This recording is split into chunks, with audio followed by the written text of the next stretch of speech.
26 ሶስተኛ ወር 18 ነውና ማታ መጽሐፍ ቅዱስ እያነበብኩ እንደ ለማዴ እያነበብኩ አንድ ቃል ወደ ውስጤ መጣ። በጣም አትኩሬ ያንን ቦታ ሳየው ነበርና መጽሐፍ ቅዱስ እንደዚህ ይላል። ትላንትና እስራኤልን ይመራ የነበረ እግዚአብሔር በኪዳን ያሳደገው እግዚአብሔር አምላክ በንጉስ ቤት ያሳደገው ሙሴ ከሞተ በኋላ ሙሴ በእግዚአብሔር እጅ ነው ያደገውና እናትየዋ በእጅ አዙር ብታሳድገውም እንግዲህ በፈርዖን ቤት ነው ያደገው፣ በንጉስ ቤት ነው ያደገው።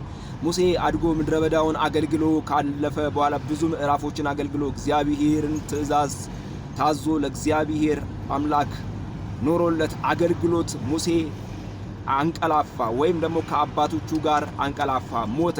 መጽሐፍ ቅዱስ ኢያሱ ላይ እንደዚህ ይላል። ሙሴ ከሞተ በኋላ እግዚአብሔር ራሱ ለኢያሱ መጣና እንደዚህ አለው፣ ኢያሱን አይዞህ፣ አትፍራ፣ ጽና፣ በሕይወትህ ዕድሜ ሁሉ ማንም አይቋቋምህም፣ ከሙሴ ጋር እንደሆንኩ እንዲሁ ከአንተ ጋር እሆናለሁ እያለ እያበረታው ሲናገር እናያለና አንድ ቃል ግን በጣም እዛች ጋር ተደጋግሞ የሚነገር ቃል አለ።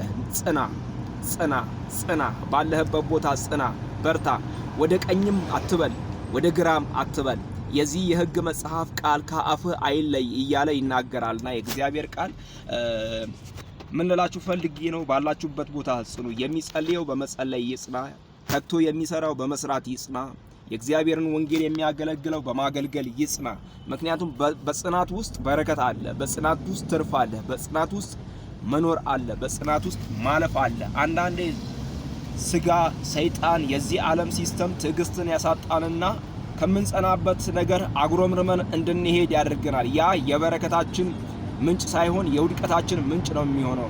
ዓለምን ጽናት የሰውን ልጅ ውድቀት ያፋጥናልና ጽና እያለ እዛ ጋር ይናገራል። የሚናገረው እግዚአብሔር ጽና፣ አይዞህ፣ ጽና፣ አይዞህ፣ ጽና፣ አይዞህ፣ በርታ፣ ወደ ቀኝም አትበል ይላል፣ ወደ ግራም አትበል። የዚህ የሕግ መጽሐፍ ቃል ከአፍህ አይለይ። የሕግ መጽሐፍ ቃሉ ምንድን ነው ሲባል ሙሴ የጠበቀውን፣ ሙሴ የተገበረውን፣ ሙሴ ያዘዘውን ትእዛዝ ፈጽም ማለት ነው። ሙሴ ያዘዘው ትእዛዝ ምንድን ነው ብለን ስናይ 10ቱ ትእዛዛት ናቸው።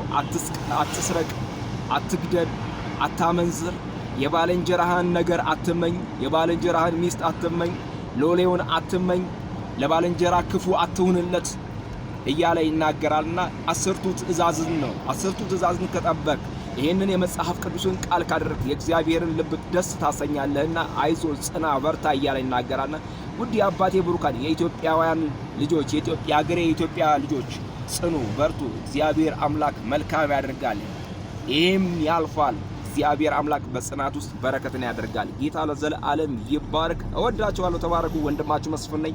አምላኬ እንደ ባለ ጠግነቱ በክብር በክርስቶስ ኢየሱስ የሚያስፈልጋችሁን ሁሉ ይሙላባችሁ።